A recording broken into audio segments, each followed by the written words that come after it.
Hello, what's up mga kadagat? It's me, I'm back mga kadagat vlog. Muli naman tayo magtatampok ng kwento.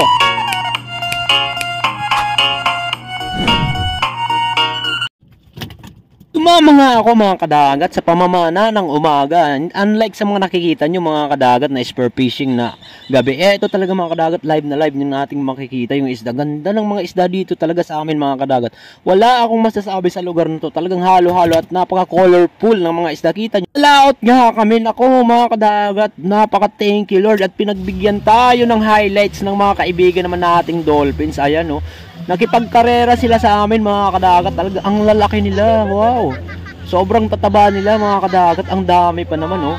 Mas matulin pa sila mga kadagat sa aming bangkang sinasakyan mga kadagat. Madalas nga yung gantong eksena mga kadagat. Kapag kasi nadaanan ng bangka ang tropa ng mga dolphins na naglalangoy, talaga ugali po nilang sumabay sa kahit na anong klaseng bangka at nakikipag-race sila. Kumbaga tuwang-tuwa sila, saka mababait po ang mga dolphins mga kadagat. Ang balita ko nga lifesaver ang mga dolphins.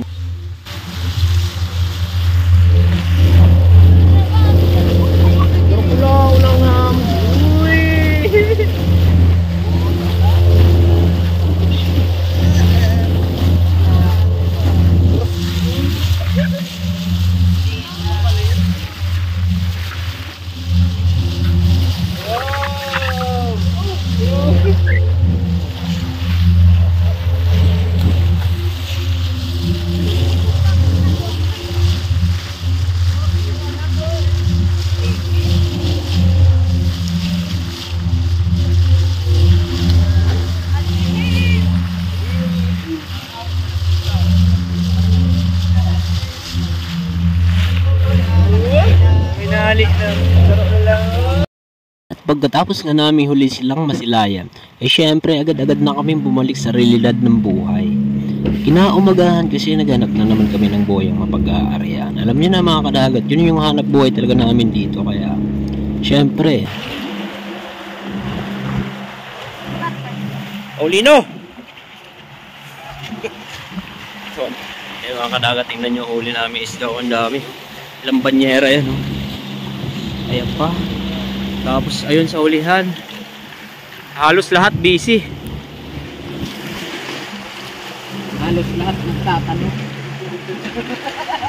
kung sa aming bayan. Wow. Pag ganito naman ulihan ako, thank you Lord ka na lang talaga. Kahit sila marami rin silang huli oh. Pumpukan din sila sa gilid eh.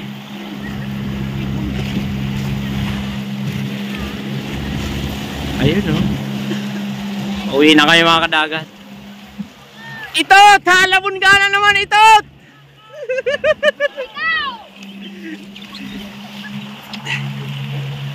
Oh, andual ha?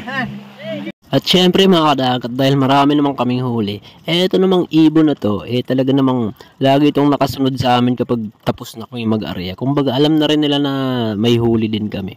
Kaya syempre hindi natin sila pagkakaitan. Papakainin natin sila. Kaya nga lang sa ere, yan talaga. Hindi naman kasi yan talaga nalapit sa amin mga kadagat kasi medyo naiilang din. Kaya kailangan namin ihagis yung pakain sa kanila.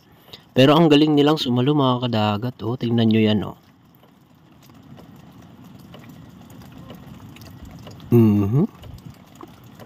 Ayan, huling-huli yan mga kadagat. Pero bago yan mga kadagat, i-like nyo naman at pusuan ng video na ito mga kadagat. At huwag mo rin kalimutang mag-iwan ng komento at mag-follow sa ating Facebook. Maraming salamat kadagat. Ayan na mga kadagat, tuluyan na kami umuwi niyan. At syempre, ayan na.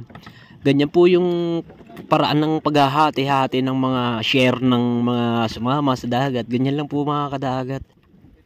Ayan na guys yung para sa mga tao, mga sumamang tao. Uwi na to yung wallet ng taon. Ayo. Hinahati-hati na ni pamangkin. Marami kasing tao ngayon kaya medyo konti-konti lang yung makakukuha ng ano. Ito na nga ang pinakahuling routine namin sa paglalaot mga kadagat. Syempre mag-aayos kami ng langbat para sa panibagong area na naman kinabukasan.